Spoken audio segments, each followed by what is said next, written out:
And this is, you got in trouble for refusing to call trans men and women by their preferred personal pronouns.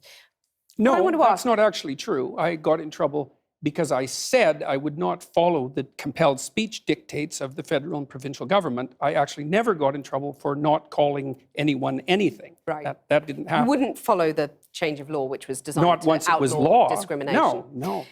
Well, that's what they said it was designed to do. Okay, you cited freedom of speech in that. Why should your right to freedom of speech trump a trans person's right not to be offended?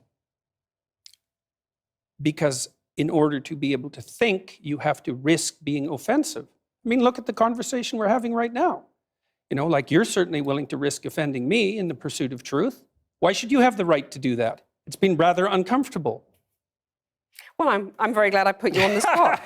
Well, I'm very glad that I have exercised my freedom of speech. You get my point. It's like you're doing what you should do, which is digging a bit to see what the hell's going on. So and that is what you should do. But you're exercising your freedom of speech to certainly risk offending me.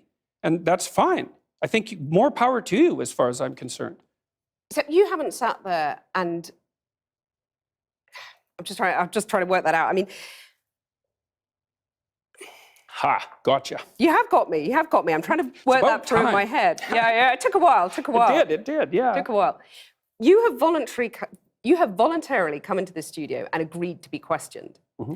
A trans person in your class has come to your class and said they want to be called That's never happened. And I would call them she. So you would. So you've kind of changed your tune on that. No, I said that right from the beginning. What I said at the beginning was that I was not going to cede the linguistic territory to radical leftists, regardless of whether or not it was put in law. That's what I said. And then the people who came after me said, oh, you must be transphobic and you'd mistreat a student in your class. It's like, I never mistreated a student in my class. I'm not transphobic, and that isn't what I said. Well, except you've also called trans campaigners authoritarian, haven't you? I mean, isn't that grossly... Well, only in the broader context of my claims that radical leftist ideologues are authoritarian, yes, which they are. You're saying someone who's trying to work out their gender identity, who may well have struggled with that, had quite a tough time over the years. With it, yeah. You're comparing them with, you know, Chairman Mao, who saw the deaths of millions of people. Well, even if the activists, you know, they're trans people too. They have a right to say these things. Yeah, but they don't have a right to speak for their whole community. To compare them to Chairman Mao or, you know, Pinochet, Augusto Pinochet. I mean, you know, this is grossly insensitive. No, I didn't compare them to Pinochet. Well, I did compare them to He was an authoritarian. He's a right-winger, though. I was comparing them to the left-wing totalitarians. Okay. And I do believe they are left-wing totalitarians. Under Mao, millions of people died. Right. I mean, there's no comparison between Mao and a trans activist, is there? Why not?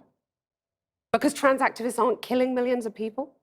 The philosophy that's guiding their utterances is the same philosophy. The consequences are... Not yet. You're saying that trans activists could lead to the deaths of millions of people? No, I'm saying that the philosophy that drives their utterances is the same philosophy that already has driven us to the deaths of millions of people. Okay, tell us how that philosophy is in any way comparable.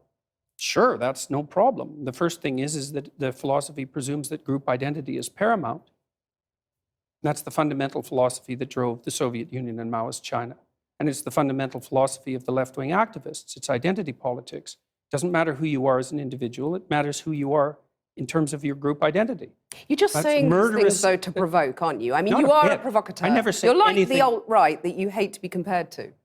You want to stir things up. I'm only a provocateur insofar as when I say what I believe to be true, it's provocative. I don't provoke. Maybe for humor, you don't set out to now provoke. And then. I'm not interested in provoking.